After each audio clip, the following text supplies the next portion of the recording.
Here we are at South Broadway Athletic Club on 7th Street in Great South St. Louis.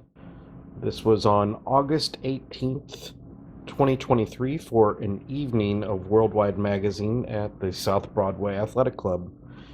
It's a grand old club. We have some speakers, and then we went into a Q&A with the cast. Enjoy. I'd like to thank everybody for coming out today. Great turnout. We wanted to make sure we could have it where we could have as many people as possible, and also, where Pete and crew had many shootings, shows like the wrestling show. So without further ado, I'd like to hand it off to Devin O'Shea, who wrote the Riverfront Times article, and let's get started.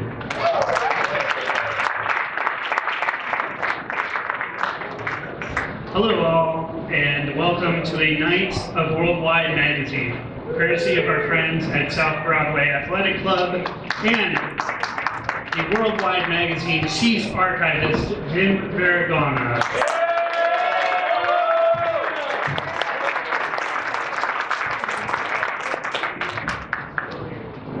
Along with convincing various figures like Governor Ashcroft to look into the camera and claim, "I never watch Worldwide Magazine." One of the show's reoccurring bits was the tagline, 50,000 Hoosiers can't be wrong. Pete and many of the characters on the show were proud citizens of South St. Louis, and here everyone knows that a Hoosier napkin is a bath towel, and that a Hoosier yacht is a pontoon boat, maybe floating down the river to Bear. Yeah, but nice. Sorry. And that Hoosier is shorthand for someone who has a variety of cars up on cinder blocks in their front yard. And yet people in Indiana proudly call themselves Hoosiers. And like so many of today's problems, the reason for that and why we St. Louisans use Hoosier as a synonym for white trash is the fault of the Chrysler Automotive Corporation. Oh, the Plymouth was not that great. Back in the old days, in the 1800s, there were various mining communities around the Midwest, and they all had nicknames for each other. For instance, if you were a miner in Missouri, you were called a puke, and if you were a coal digger in Illinois, you were known as a suck, and in Indiana, you were known as a Hoosier. And that's sort of a deformed version of like, who is there, a Hoosier. It's all mashed together. In the 1950s, labor strife and progress in the automotive technology caused the Chrysler plant in Evansville, Indiana, to halt operations because greedy automotive workers were demanding better wages, since it was them who lost fingers and limbs in the production line and not the guys in suits. And so Chrysler listened carefully to the plight of the workers and picked up the whole operation and moved it to Fenton. Fenton enjoyed better railroad access, and the plant could draw on the entirety of the St. Louis labor force as opposed to just Evansville, which was a town that was very dependent on the Plymouth auto plant. And Evansville's labor force was well organized, and wildcat strikes were very common. So when the plant left Evansville, a lot of Indianans left with it. They came to St. Louis and settled in South St. Louis and were paid starvation wages by Chrysler and shut out of a lot of the job sectors because many of the workers who were already in St. Louis saw the Hoosiers as interlopers and scabs. So Hoosiers acquired a reputation for being poor and trashy over the years, and the definition of Hoosier got kind of loose. You get the feeling that the term might have started as a put-down in a Ladue country club somewhere and used to describe a variety of the white working class. Soon, it encompassed anyone of a certain socioeconomic persuasion in South St. Louis, not just ex-Indianans. St. Louis is one of the weirdest places in the country because of this complex economic history. The term Hoosier illustrates the fact that in St. Louis, where the population is about half black, whites are not the universal beneficiaries of a harsh economic segregation. The guys in the Ladue Country Club benefit immensely from the working class self-dividing and calling each other trash. and the Chrysler plant enjoyed a less militant workforce in Fenton, which spurred big suburban expansion for a while and then shut down in 2009, which makes it one of the more recent examples of deindustrialization in our city. And we've heard it all a million times, that the economic story of St. Louis seems to be a Rust Belt city experiencing endless decline, but now we're making a comeback. Most of the people saying this have a real fetish for urban real estate, which has become much more valuable even in the last 10 years. But now we have soccer, and we're also the chess capital of the world. But this is still the city of Pete Parisi and Worldwide Magazine. The comeback has been long promised and is far overdue, and I think everyone's a little sick of it. The goofy public access show from the 80s and 90s is a reaction to that dissonance between what St. Louis has often wanted to present itself as, which is affluent or Anglo-Saxon or very Protestant, and for what the city really is, which is weird. It's full of all kinds of people, and it has been for a very long time. But that's part of the charm. St. Louis is full of Hoosiers, of people with odd fixations and strange local customs. PEP and the cast revel in this weirdness. They love the dirty joke. They enjoy grossing you out with their missing teeth and extended shots of Pete licking a leather boot for the camera. The irreverence was key. For example, in 1996, when Pope John Paul II visited, many St. Louisans complained that His Holiness drove too fast for how many hours the crowd had spent waiting for him. And Parisi's response was to express that in the show. He played the Speed Racer theme over the footage of the Popemobile hurtling down Tucker Avenue and cut the clip with a Balkan soldier firing a semi-automatic rifle out of the window, lightly suggesting an assassination of the Holy Father. Now, before we start, could we get a round of applause if you have never seen Worldwide Magazine before? Thank you for admitting your flaws. Now clap if you saw Worldwide Magazine on local public access.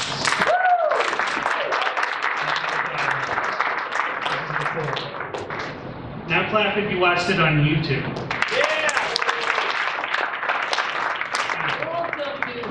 This is Jim's clientele. And now clap if you were on Worldwide Magazine. True guys. And now I'm going to hand it off to a legend. Radio Rich Dalton has joined us tonight. About the whole Pete days. Devin.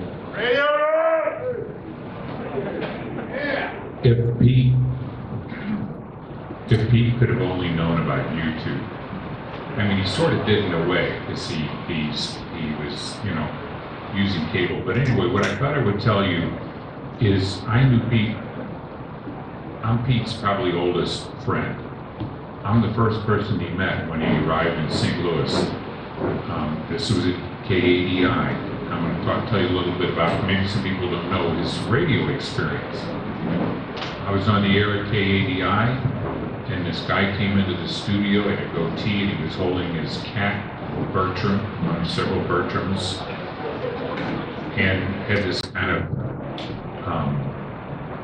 high voice, a thick New Jersey accent, and said, hi, I'm the new DJ on KADI, which was, but anyway, right from the start, we were friends.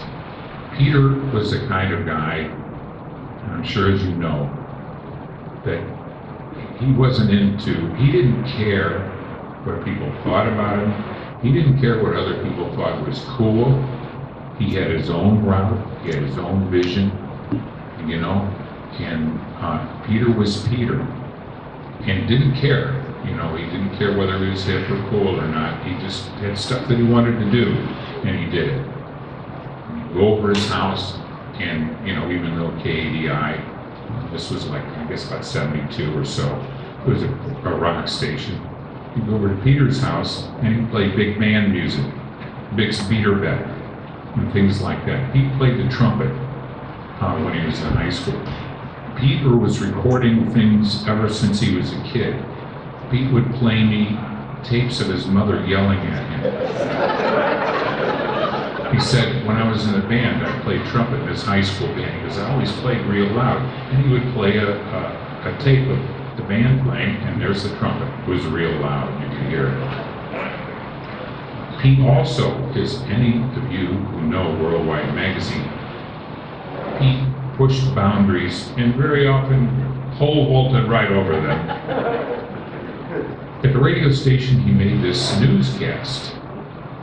You know how they used to say when Santa Claus was coming, they had the NORAD tracking. Santa Claus, he's at the North Pole, he's coming here and there. Well, he made this broadcast saying that the Santa Claus crashed and he was dead. And he sent it to his niece and nephews to get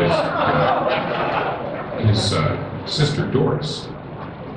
So he sent it to him at Christmas, and Pete, thought this is pretty cool.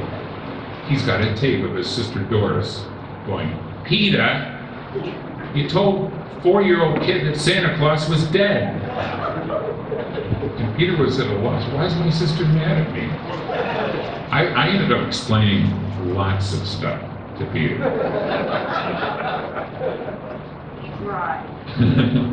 I tried, well put. I remember when Peter was on the air for a long time too, and he was a program director at KADI. He worked for this crazy man named Richard Miller. And Peter was he had an ear for music. And he was a good program director, and that made him my boss for a while. But we were good friends, and that really wasn't a problem. Well, I remember when he goes, I'm going to get one of these new cameras. You don't have to shoot film anymore. It uses tape. It seems so ancient now. He used the regular VH1, and he started taping things. And I never saw, I was on a few of the early Worldwide magazines. Where I didn't get it on cable. So I just saw it early on at his house. He would show me what he was doing.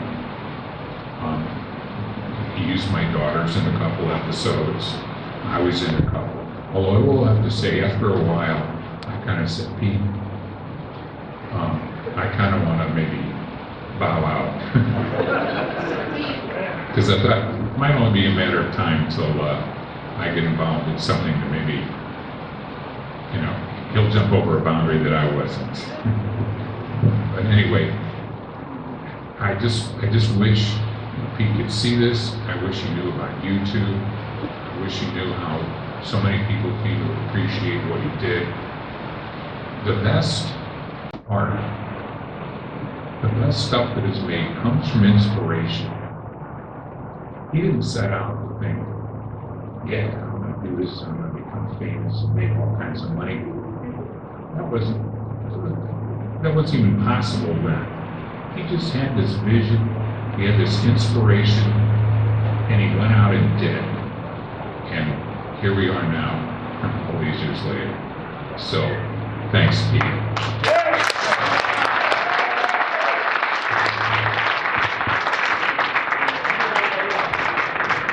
Here's Jim. Thank you, Rich. Thanks for coming out today. Yeah.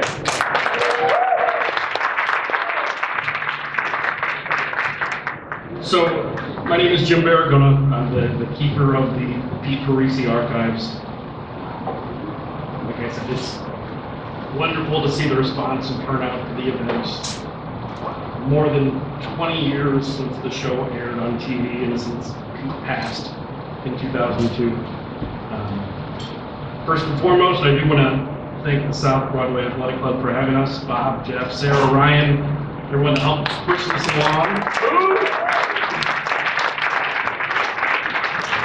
There's been a lot of history in this building with Pete. You'll see some of the segments that were shot here. Like I said, Pete was behind the wrestling show that aired for pretty much the 15 years that Worldwide Magazine aired. Pro Wrestling with Big Daddy and later the Giant Assassin. Both of whom are here in attendance with us tonight. And we'll be here for Q&A when we're all done here. And some personal history, my parents had their wedding reception here in 1975.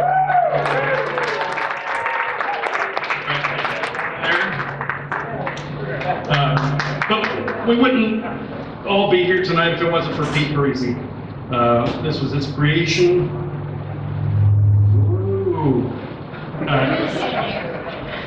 He was the one behind this silliness for 15 years.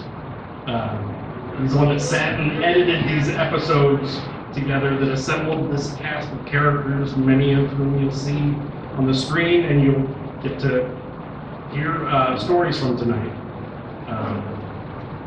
And he found the right music from his vast vinyl collection, where he had Tim Kniest record some original music, like Downtown Maplewood Has Everything, Trip of a Lifetime, which graced us with Tim's wife, Miss Kathy's wonderful voice.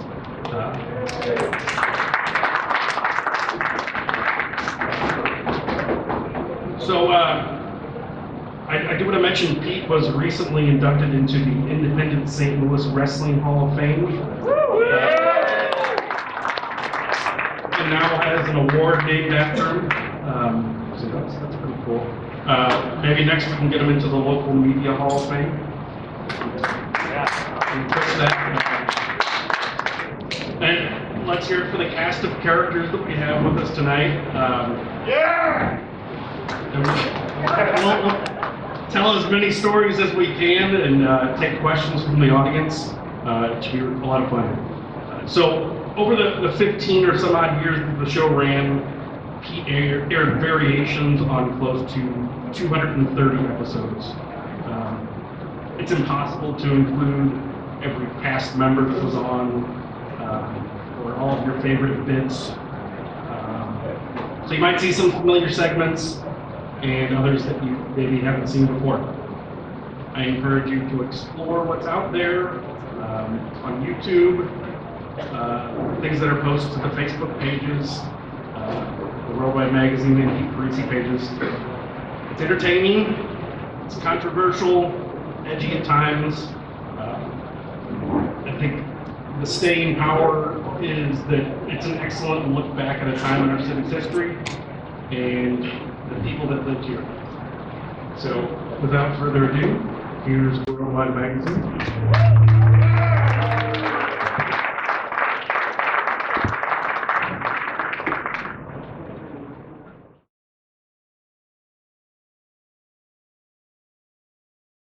What do you guys think?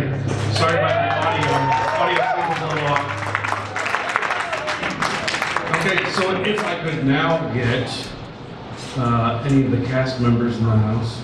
I don't know if anyone's hidden out there, but reveal yourselves. Come on up. We'll get some chairs up here. Come on up. Bring a chair if you can. Run away. Steve brought his own. So down on the end here we have Big Mike. Hello.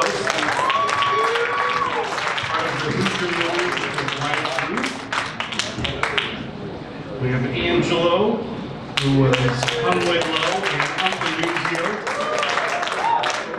Among others, sure. We have Emmitt, the lawyer. You're in the background a lot, but you did do some segments for the other mic. Yeah. Steve Bailey.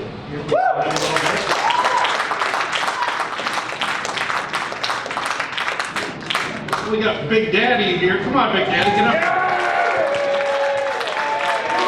Big Daddy is a fruit. Handsome Buddy Bailey, get up here. No relation to Steve. We got Tim Kniest here, who played Stinky in a lot of the original music, especially in the early years of the show, right? Tim Elvis, yeah. We saw the Elvis specials. Smell this? His wife was Miss Kathy. We have Micci. You saw her there with Black Jesus.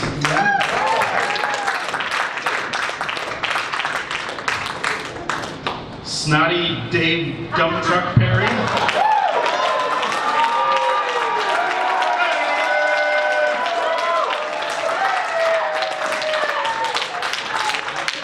And we got Joe Zakibe, the giant assassin.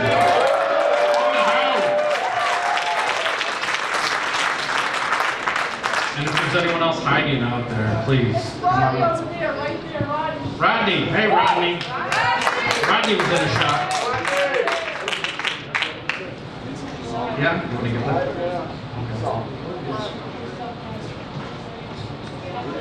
Okay. Did you work with Pete? A little bit.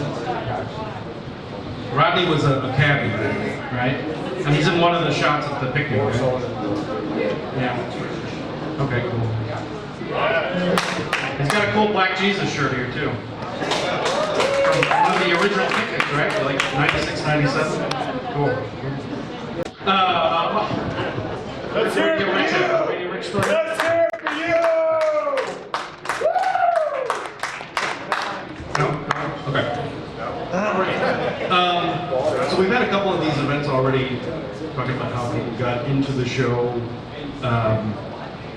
So I want to touch on some of the folks that worked here before.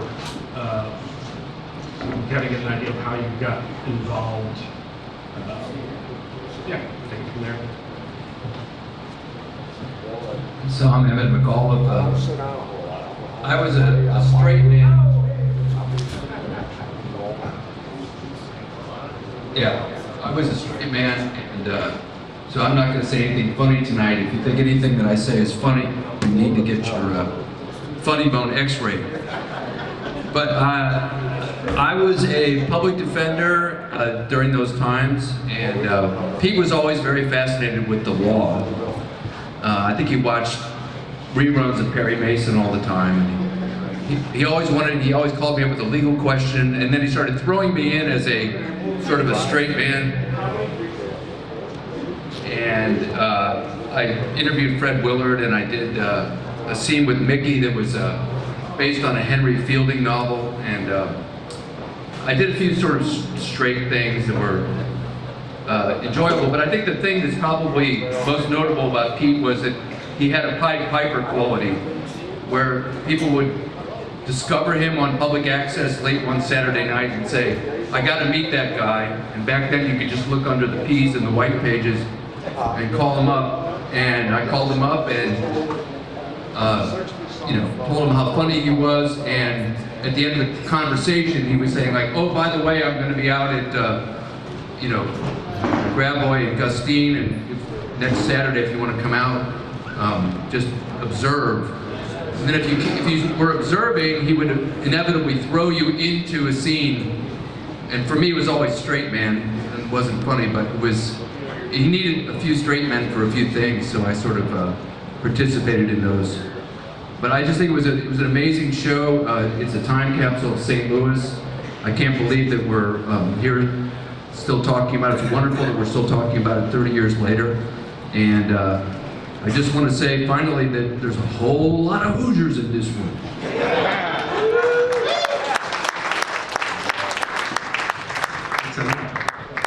All right, I'm going to hand it off to Big Daddy here.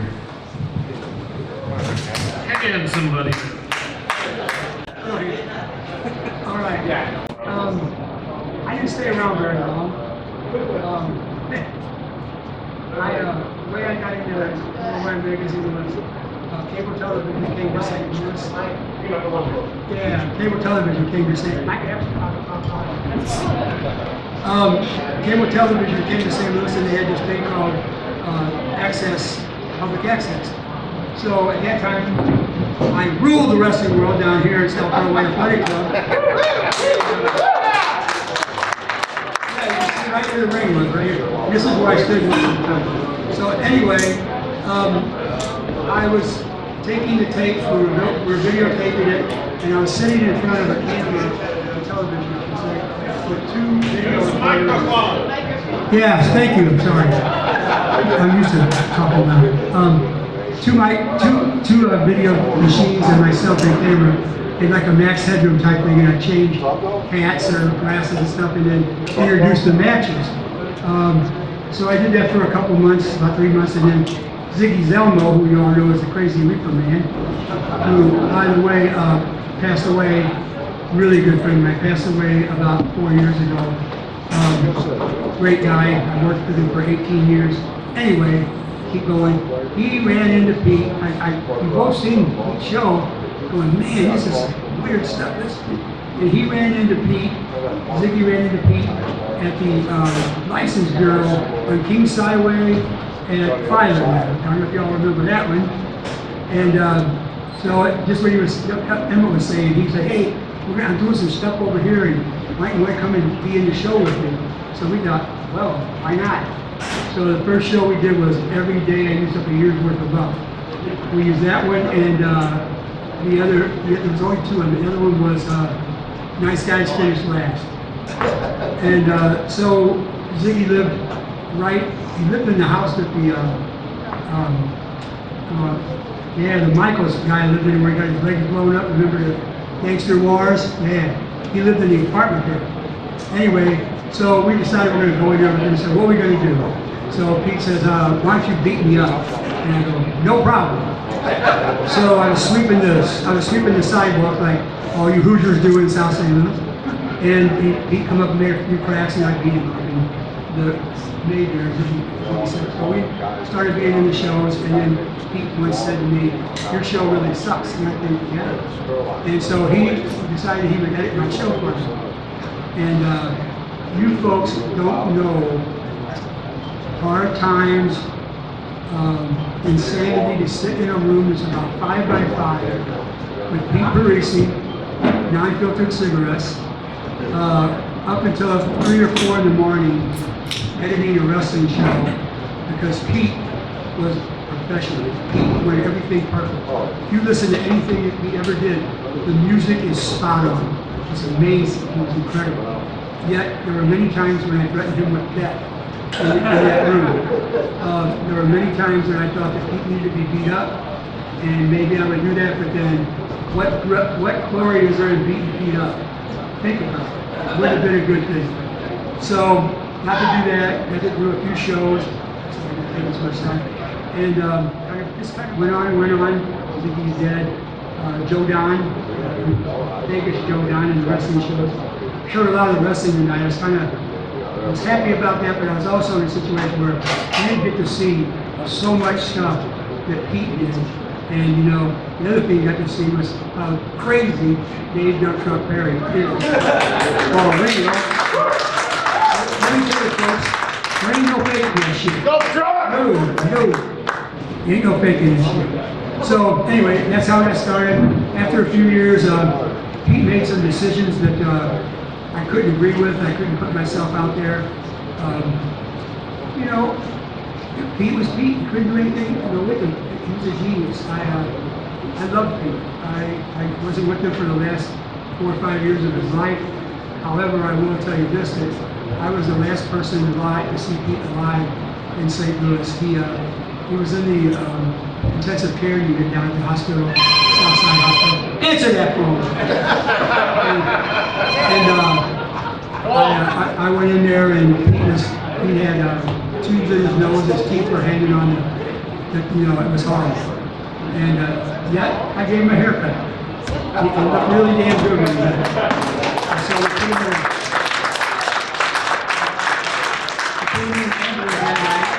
And I was standing over him in the ambulance. They were getting ready to fly him down to Florida, where his sister worked at the hospital. They could take care of Pete better. And Mom, she was there. Why you be like that? Why you be mean to my baby? Why you be mean? Because Mom and Pete woke up, and I was being nice to him, and know he was dying. So I had to say goodbye to him. Almost done with my story. So that was at Thanksgiving. New Year's Eve, I was going out, and I came back in the house to get something I forgot, and the phone was ringing. I said, I'm not picking this up. I'm not picking it up. And then I heard these words.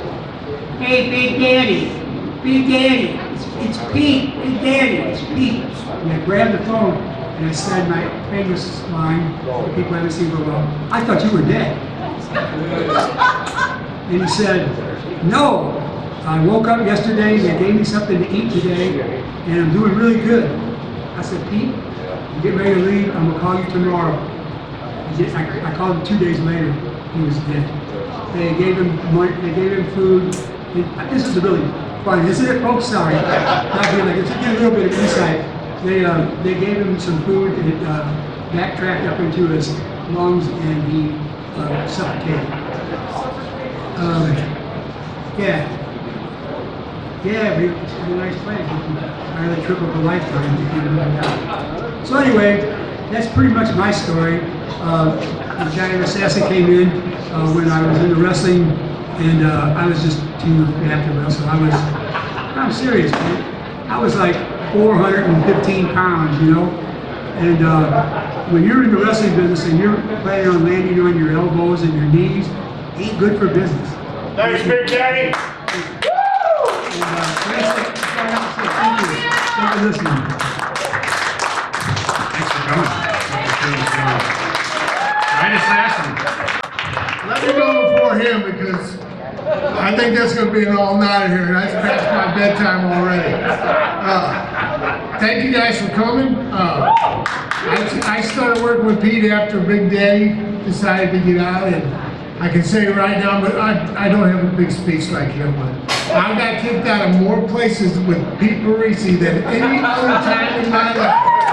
And the actual election thing, that wasn't a skit, that was real.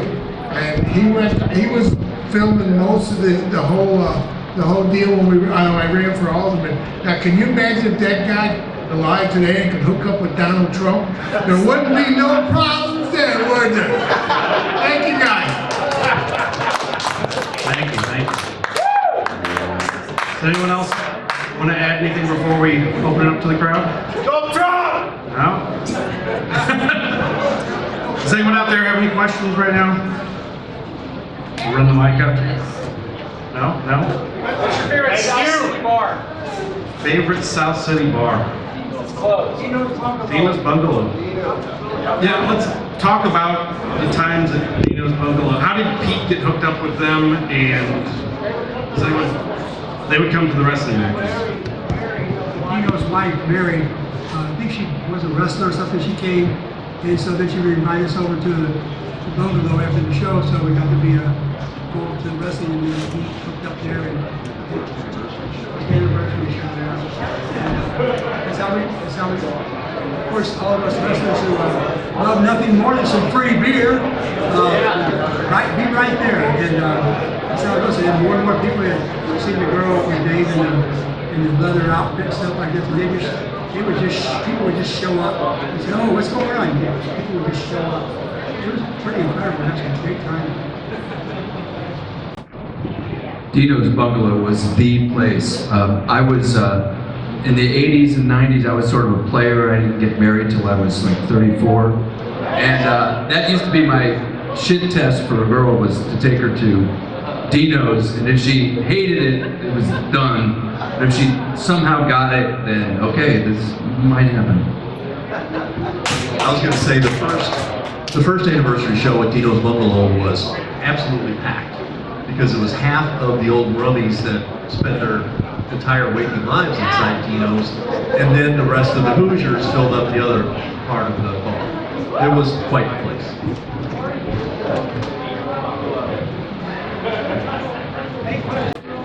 Dump truck!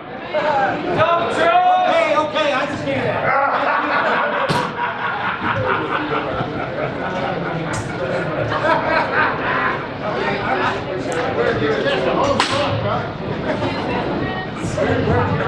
You better give it to him. He's got a stick.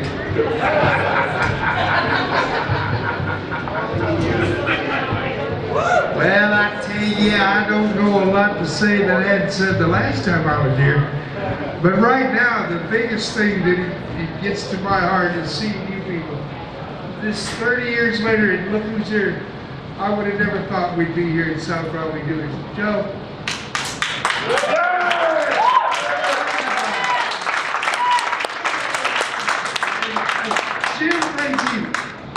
it wasn't for you, I wouldn't be doing this. I would have never even realized I would have never realized this. To see great friends, Big Daddy, you know, Tiffany, wonderful people. We had such fun doing Worldwide Magazine. It's a boosh promotion. And that's it. But something I really wanted to do for a long time was right here. You can see the stain of the square here.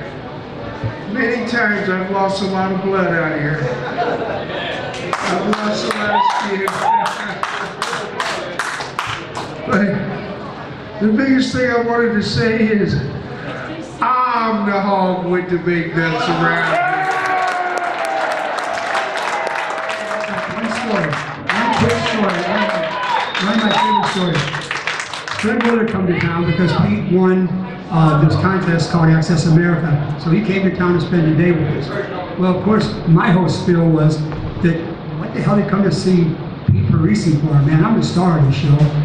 And so I was telling Fred Willard that the whole time, you know, yeah, Fred, you know, you're wasting your time with this guy. And so he had like Father Bishop, somebody was a psychic or something like that. And then Dave's down there beating his head against the wall.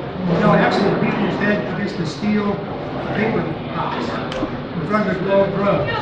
Yeah. So I'm standing across the street with Fred. Somebody's got a camera over on Dave.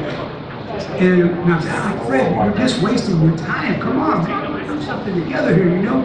And about that time, the lady rolls up in a big old beat the crap car. And here's what she says. She rolls the window. It's Christmas time. Big Daddy, you mother.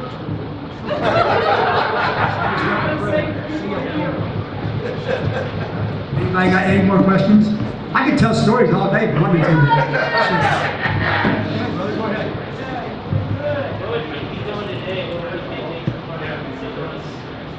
Oh my God.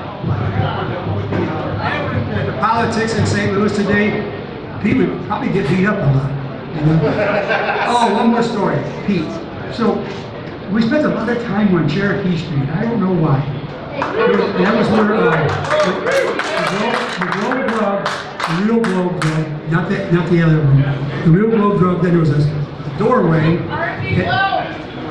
Two globes. Remember, one on each corner. What's that? Oh yeah, thank you. Well, this Globe Drug, and there was a doorway between them, and somebody had boarded it up, straight up and down. You know it. You know the story I'm about to tell you. And then you had your Ragsdale beauty supply, beauty shop, which was, you could smell perm solution for blocks away, because they had a deal where perm cost you more depending on how much you pay for the perm, you know. They had some stuff. I had 55-gallon drums of this thioglycolate acid in the hallway. Yeah, nice. So anyway, Pete's like, the dog is barking, and Pete's kicking on the thing. Yeah. The dog barking. And all of a sudden you hear, pop, pop, pop. You never knew Parisi as quick as he was. He was across the street in that car, turned up, he was gone, man. No one was hurt in that story, except the dog. Anybody got anything else? How, was Fred Willard in on it, or was he totally, taken by surprise by you? Fred Willard was not in on anything. The other great story, I have to keep telling because you're there. Big Mike. So Big Mike comes in, we're at the Mangia Italiano. I got a picture of it in my shop. Doc is sitting over here, Fred's over here, Fred's producer is here, Stinky is standing behind the producer. I'm standing behind Fred Willard like this. So, Mike breaks in and says, Fred, I got the best. Don't get a microphone, baby, Daddy, goddammit! And anyway, so he goes, I got the best deal for you, man. It's just a great investment. You need to be involved. So Fred goes, okay, what is it? So he's seen all this other crap before, and that's on Cherokee Street. So he walks him out to the parking lot in Manja, and he's got this, excuse me, big piece of shit Cadillac. Oldsmobile, excuse me, same deal. He walks up and he opens the door to the trunk, and about 4 or 5 dogs jump out. Well, Fred backs up a little bit, you know, and Mike had dogs a lot. And Fred backs up a little bit and he goes, no, that's not it, Fred, that's not it. And so Fred's like looking around like, what the hell's going on? So he reaches in and out from a box, he pulls out of his pocket a dead frozen rabbit with a stick up its ass. This is it, Fred. It's called frozen rabbit on a stick. Fred looks back and forth at everybody. He walks out on the Grand Avenue and flips it. It was a classic show. Fred was he was a real professional. He would catch on what was going on. He'd be right in on it, you know. He was really good.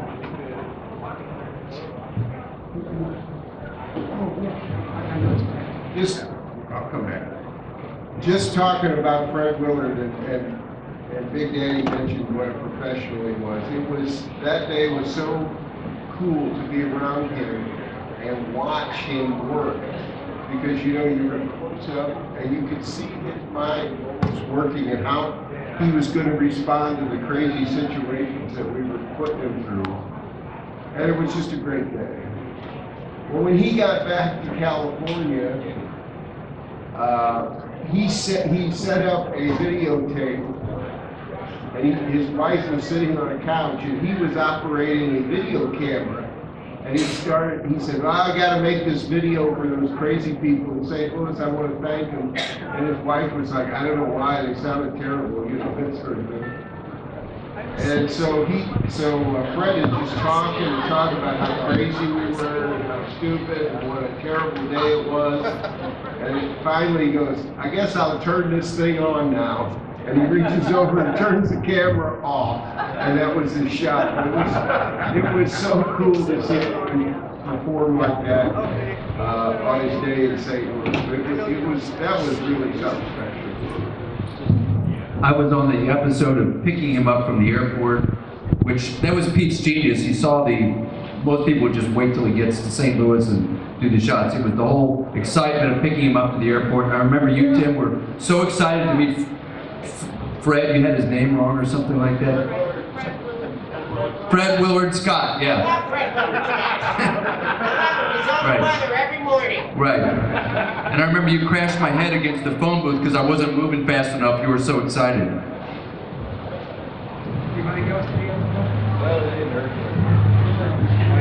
What happens when you call the number? The phone number. 879.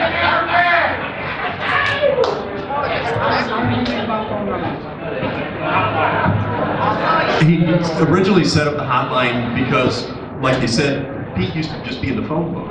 You could call him up and talk to him about his show, and that's how I met him too. But after he set up the post office box, and then he set up the hotline, and then he would just play whatever funny messages he got. But for the first couple of years, he just wasn't on the phone book until he changed his name in the phone book to Frank Jamerson. And he lived in a 4-family flat after he moved out of Tower Grove over on Roger Place. And then later, Ted Crabtree. Ted Crabtree, also another alias. So my minimal interaction with Pete, I recorded some footage of Tom Horner at the '97 picnic at Frontelet Park with some buddies of mine. And then someone said, get that to Pete, get that to Pete. And Pete was leaving in a station wagon and pulled up. He's like a celebrity to me, you know, he's got a syringe in his pocket for his diabetes. And I had diabetes, so that's super cool. But he got my number, and then a couple weeks later, I was in the video at the time, so I recorded some videos and had some friends over, like 30 people in my parents' basement. And we're finishing up with that. We get outside, and my dad says that some guy saying he was Pete Parisi called, but it said Ted Crabtree on the caller ID. High school, college? When he was a young kid, yeah, back in Jersey. And he's in one of the episodes, one of the Trip of the Lifetime episodes, when he's on the train and he goes out to the East Coast. So yeah, I thought that was interesting. Back to Big Daddy. The other story I was going to tell was Mike's dogs. He always hunting dogs all the time, all over. So one day we were filming some stuff and I said, man, these dogs are good for nothing except for eating. So I picked the dog up and I walked down the Greenway and I put it in a barbecue pit that just happened to be there. And as I turned to walk away, I hear, I'm like, oh, did I just barbecue this dog? And I went back and what happened was, when I closed the lid, the tail got caught in it. So the dog was just, it was a perfect setup, man. I had to do nothing. So one more thing and I'm done. Seriously. I gotta tell you this. I know I talk a lot, but this is an important thing to me here. I love Pete. And I loved him. Sometimes I hated him. Sometimes I really thought about beating him up.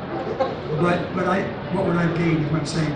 Turns out that it's a part of my life that if I wouldn't have had it, I would have really missed out on a lot.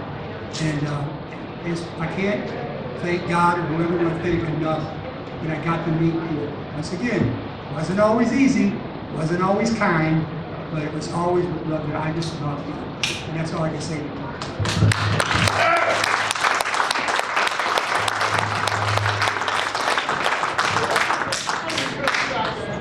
Any other questions? Where was Pincus? Pincus? Yeah, Pincus, I think it was on Gravois near Grand. It's on Chippewa? Chippewa, near Grand, right? By California? Okay.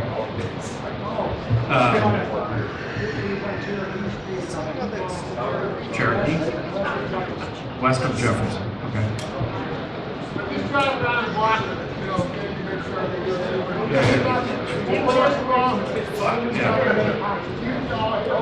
Oh, yeah. Yeah, we can definitely look it up, put it on Facebook. The other piece I almost put in here was the gross variety store. Yeah, that's gross. The two Horner boys, Eugene and Tom, going through there, just saying everything was gross. And that was right across from where Gus's Pretzels is on Arsenal. Yeah, Arsenal and Leicester. Yep. And you can see at the end of that clip, they kind of turn around and you can see the brewery in the background. So, and it's interesting kind of going through some of these clips and trying to find landmarks to identify this stuff. Yeah.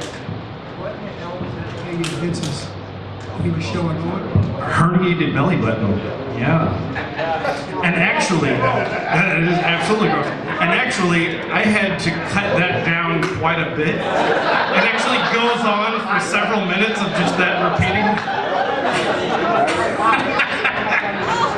No.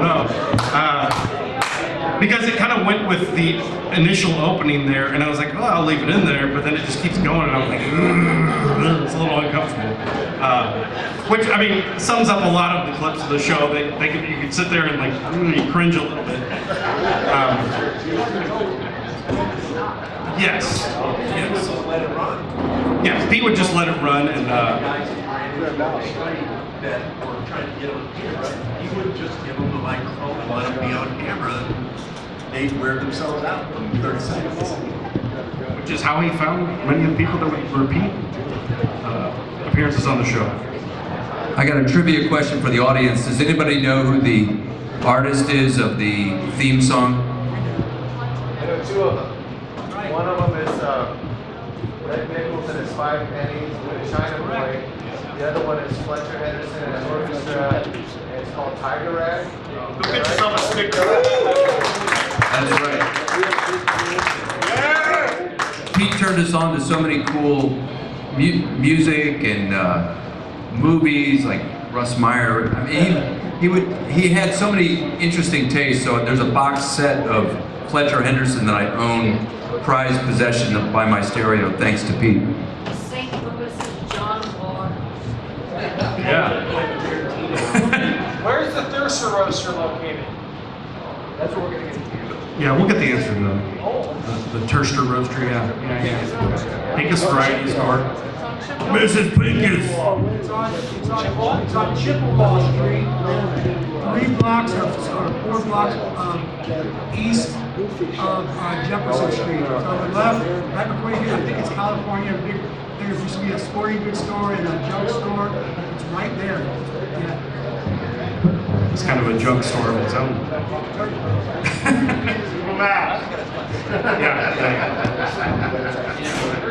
Yeah. We'll find it out and put it on the Facebook page. Okay. Yeah. I got a question for you, Stinky. You still got that rubber Elvis mask? You still got it, huh? I have the rubber Elvis mask, and it looks almost as good as when I used to wear it 30 years ago. It's, I thought about bringing it tonight, but unfortunately I was already in a car. But I will bring it next time when we have one. It's pretty grim, but that makes it even better, you know? That was fun to do, doing the Elvis. Yeah, you was at that, by Sears, what was that, like a used? Like a rummage sale place or something? There was, Remember yeah, it was we next were, door to Sears? yes, we were down there. Veteran, yeah. Amvets. Yeah, Amvets. We were there, in fact, I think that was the first show that Tim Elvis showed up. And he was down there and he was looking at different records and stuff that he had done. And he was commenting on different people. He said, well, you know, when I came back from the service, I wanted to be in movies. And the Colonel, he said, yeah, I'll make you some movies, but those weren't the movies I wanted to make. I wanted to be with Fellini and Kubrick and people like that, but Colonel Tom wouldn't let me in there. So you're a real musician now. I remember you playing guitar. Yeah. You're an actual musician. Musician is debatable, you know. But no, that was a fun character. And there was Tim Elvis was at Dino's that one night. I don't remember which night, but he was there with Mike Cosgrove and everybody. Oh, it's all fun. Yeah, Stinky was. There was Abbott and Costello. Anybody know Abbott and Costello? Yeah. They had a show on in the early to mid '50s. Abbott and Costello show, conveniently enough. And one of the characters was a guy named Stinky, who was a little brat, and it was a guy, Joe Besser played the role. And Joe Besser was one of the last replacements for Curly on the Three Stooges. And he actually had a decent, he was from St. Louis, and he actually had had a good career. He had other things that he did, but that's where that came from, was the Abbott Costello show, which was, I once heard Seinfeld doing an interview, and they were asking, where'd you get the idea for your show?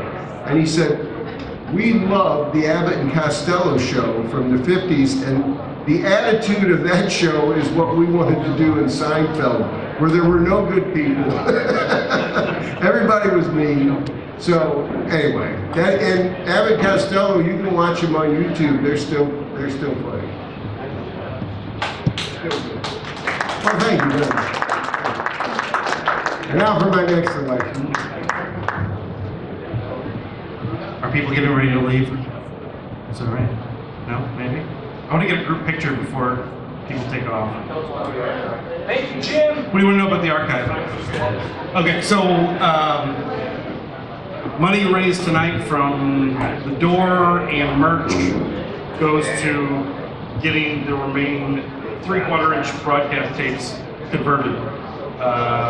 those should fill in most of the gaps that we have right now. You can go to peparchives.com and see a live listing of what's been digitized and the link to it on YouTube.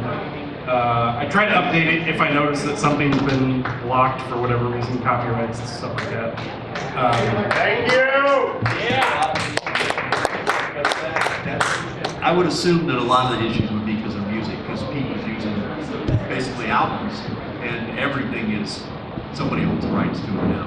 Yeah, and even if, like, the Fletcher Henderson stuff, I think some of it's in the public domain now, it still gets flagged. I have a lot of stuff that, yes, Rodney? Yeah. Yeah, 6 hours. Okay. All right, we'll check it out. Okay. So, the copyrights. Yeah, that was a bigger issue actually in the beginning, stuff getting flagged and like blocked out. Now I don't see it as much, but every once in a while I'll swap in like a YouTube generic song if it's just like one song that's an issue. Dolomite. There's just a couple. Oh, yeah. Did you get to hear that? So we did license some clips of the Dolomite interview with Pete Parisi for a podcast that Conan O'Brien produced it, but it was basically like a mini doc on Dolomite for one episode. And yeah, I think you can faintly hear Pete in the background, but they use several clips of interviews with him for it. So yeah, so right now, actually in the next few days, I'm expecting back the initial digitization on like 10 of the 3/4 inch tapes, much of which today we'll pay for. So it's like around $40 to $50 for each of those tapes now to get them converted. Yeah. If anything's ready to go, I'll try to make it live as soon as possible, and I'll kind of sprinkle things in. I have probably 15 to 20 episodes that are digitized, pretty much ready to go. They just need to be like reviewed and then go through some of those copyrights before I make them public.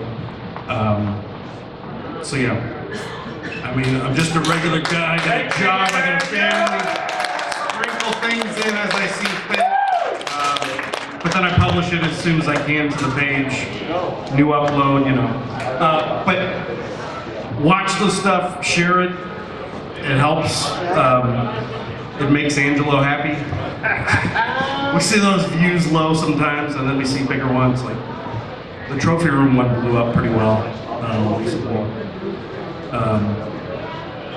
So yeah, it's fun.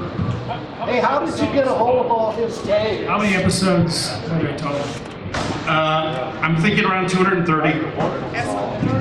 Because I've been looking at a lot of those recently, and a lot of them are almost ready to go as far as the 200s.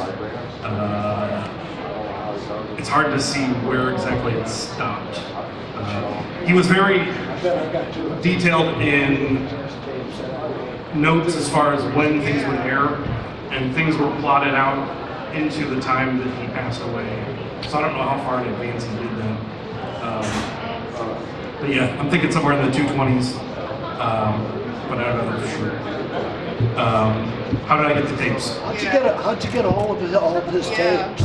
So initially my involvement was, I met Pete once back in '97, but in 2002, when he passed away, I was in college, and I was looking for a video project. So I decided to make a documentary on Pete, mainly based off of what I read in the Riverfront Times article entitled "Dead Man Talking," which was like the controversy around his death. Was it suspicious? Was it not? So I reached out. I think that my first contact was Angelo through the Worldwide Magazine website, which was still up, and talked to him, made contact with Big Mike, Feeney Brothers, talked to Vince on the phone, Mike Perez, the cameraman, on the phone, made contacts with them. Accumulated a lot of like tapes from just random people at that point. So the quality wasn't great. Like a lot of the early stuff you see on YouTube that I put on there, it's not great because it's like someone taped over something else, or they tape it in EP mode versus SP, that kind of thing. I bought like 50 VHS tapes from a guy in a Hardee's parking lot. Wow. Well, and that's a kind of a funny story because some of the people that you meet that are affiliated with the show, they're kind of special. Like the guy that I bought these from, he was a trucker that was like deathly afraid of his life, basically, because of, I think mainly because of the Mad Russian, with the fear in him. So he was like, he just wanted to get rid of the stuff, and I was like, sure, I'll buy it off you, and met him at a random parking lot, and yeah, loaded up. So that's when the stuff started going on YouTube. Facebook pages came shortly after You're the that. guy who puts most of it on? Yeah, most of it's from me, like 98, 99%. And I try to make that clear in the listing on the archives page. I'll try to note who initially put it up.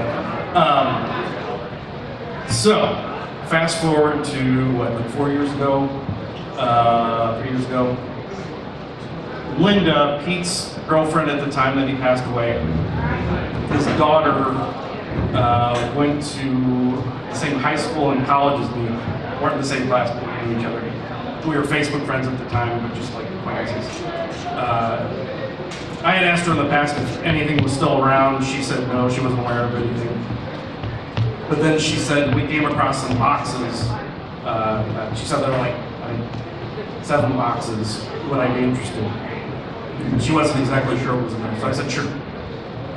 I was working from home at the time. It was the beginning of COVID, and I hear some rustling on the front porch. So I look out the window, and there she is with some boxes. She's got someone else with her.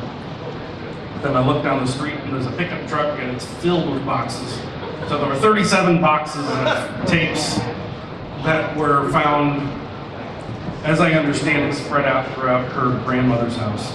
So there's a lot of water damage, mold, things like that. That's stuff that we encounter that also have to be part of the pricing with getting the stuff digitized. Someone has to clean it up. Angelo's done a lot of the cleaning up with the VHS portion of the tapes. He goes through, runs alcohol swabs over it. It's a very methodical process. But without it, we wouldn't see that stuff. So thank you to Angelo.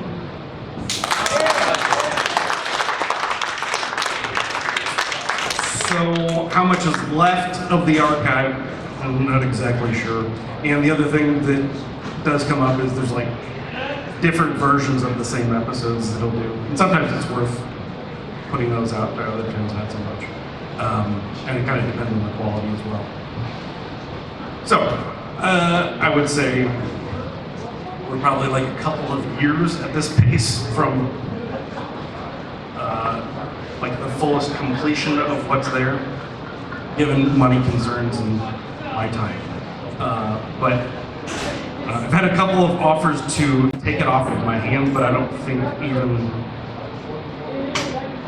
like the Missouri Historical Society, I'm not sure how fast they would turn the tapes around either, so I'd much rather just keep my control over it for now. And we have these fun events.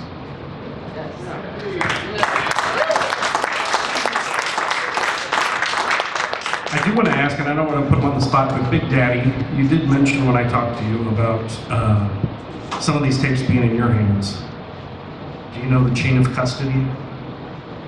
No, the ones that I had, I left right there on the floor. They were full of dust and stuff. You left them here? It came from Linda's basement over on Grand and was delivered to somebody from the South Broadway Athletic Club, I did not know the name, who bought the building, who founded it. And they made their way to me, and I looked at them and I couldn't do anything with them. So I thought that I gave them to you, not what you got. I dropped them off here. Okay. Okay. The mystery deepens. Am I still there? Oh, yeah. Okay. So yeah, my basement contains the archive. Angelo has passed along some other mementos that I plan on scanning in the near future and posting to the webpage, so you can kind of like go through a gallery of private photos, little invites that the cast had for parties. What was that? The obituary? I think we have scans of the obituary. And I think all of the newspaper articles have been scanned. I just need to post them all. So yeah, Pete was out in the media quite a bit throughout the entire run. Coverage for First Amendment concerns and getting on all the other regional cable authorities, I guess, getting them to air the show. The fights with the Parks Department for the VP Fair, things like that. And then, I mean, he made it top of the fold, what was it, 97 on the Post? Talking about the show. So there were a couple of times he was front page of the Post. Yeah. The night that Pete died, I had a show on Cable X late night. I was at Emmitt McAuliffe show, and we did 3 hours of Pete remembrances that night. That was, it was sad, but it was beautiful. And I think 2 of the 3 hours are on SoundCloud. I got a copyright strike for one of those, so it got taken down. But yeah, if you look up Pete Parisi Wake, maybe Emmitt McAuliffe, something like that, you'll find it. What channel was it on? KMOX, right? No, sorry, the program I. The show, well, public access, so 15 originally. Okay. I think they switched to 21 and 22 in the city. 22? So it was double helix, that run KDHX now, and at the time. Yeah.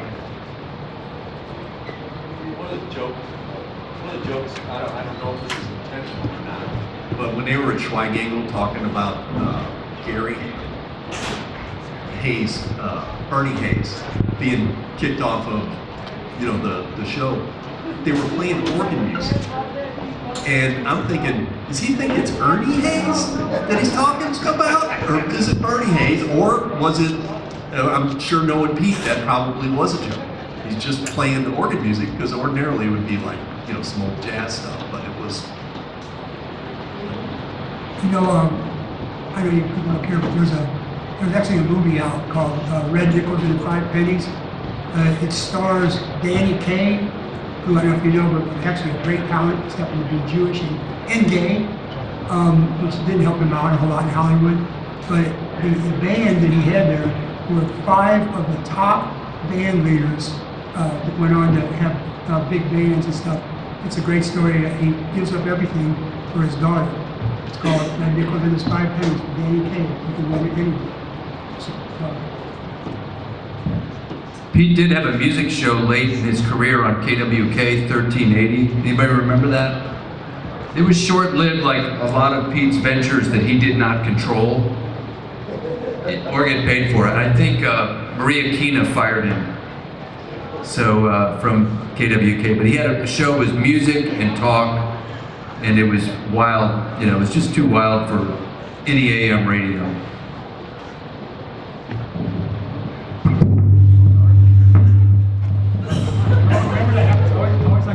Ted Nugent. No.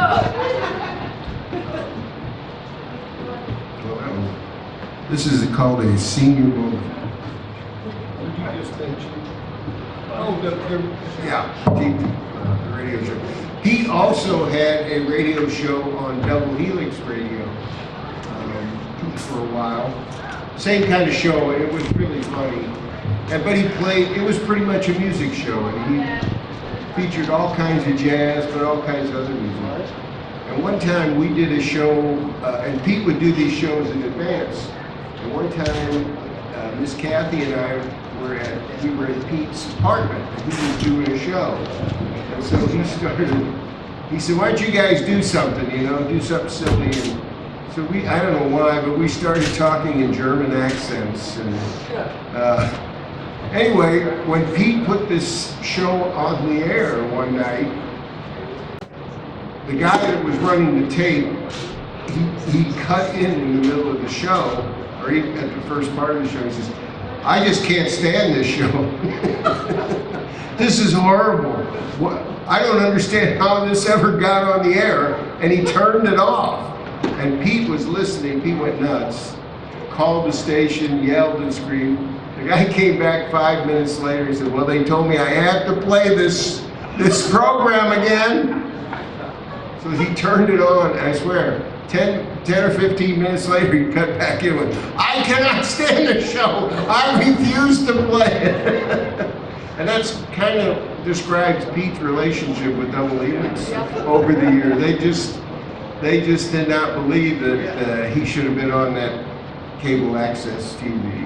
They just didn't like him at all. Not too bad. Were any of you guys involved in the Great Flood of '93 episode? He lived out there. He lived out there, man. Where did it? Yeah, that was fun. Fun. In the when they wheeled that barge full of Bush beer right up to his place, that was fun. I had a buddy of mine who called me up and he said, look here, I got a cheap place for us to rent out on the river. This was early spring of '93. And there was no rent. And I thought, this is great. Yeah, I'm moving out there. Well, the first flood came up. It went to the bottom of the second floor. And that's when Pete came out. And we got in a boat, floated the river, looked at all the flood areas, went through my house. And, well, that went down, and I thought everything was right. And then, doggone it, the second flood did come up, and it went all the way to the rooftop. So, yeah, I went through some pretty rough times with that '93 flood, but Pete was right there, wanted to film it. Yeah. Come on, Dave, we're gonna go out and visit in a boat by your house. Well, anyway, yeah, the '93 flood. And you may have noticed that next month at the Arcaden Theater, we're going to have a Flood of '93 special. Limited to like 50 people there, but Dave, you're welcome to come out and talk about it. We're trying to get Kathy to show up because she was there for a lot of that as well. So yeah, that should be fun. I might have mentioned this already. There were 4 episodes of flood coverage. A lot of it's, unlike anything you would have seen on the news. There's a 4th one, I believe, that I haven't been able to find yet. So that's kind of one of those holy grails, of the collection that I'd like to find at some point. Pete's coverage of that '93 flood was, Jim kind of mentioned that, he did some of the best reporting about that flood. You wouldn't see, because, on the news they didn't have a lot of time. You were limited, maybe a 5-minute story or whatever. That was the old days. That was about 15 seconds. But Pete did a wonderful job going to places and talking to people that no one would have ever talked to on the news, and just telling everybody what was going on. It was really a good job. I think the giant assassin is looking for somebody to assassinate him.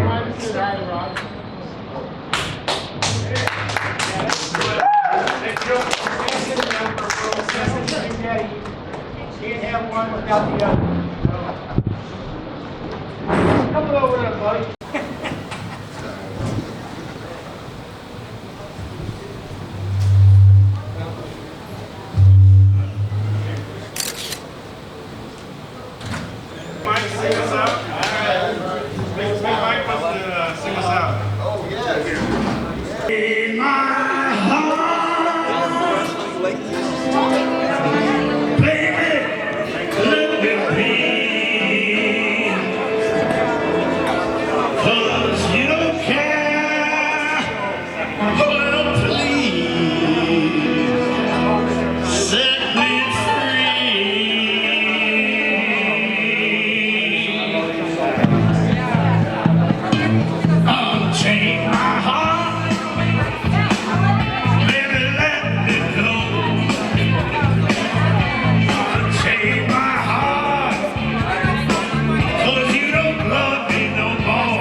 when you don't care a bag of beans for me. Unchain my heart, let me free. Come on, baby. You can chain me, baby.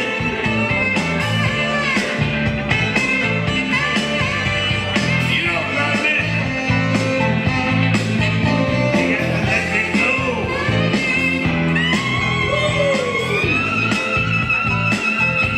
I'm under your spell,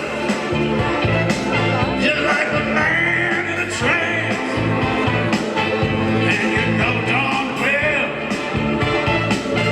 that I don't stand a chance. Unchain my heart, let me go my way. Unchain my heart, you were in me night and day. Well, if you threw a life of misery, when you don't care a bag of beans for me, unchain my heart, set me free.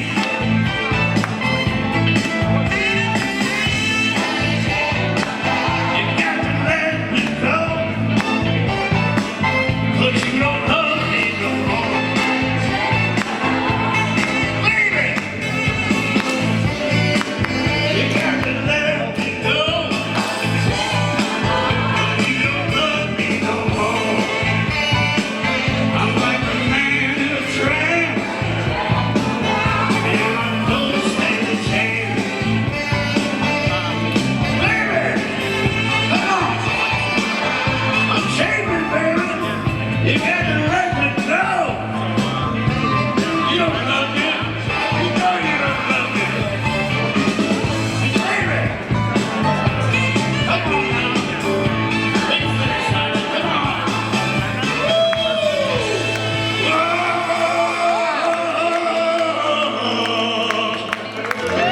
You don't care. Well, please set me free.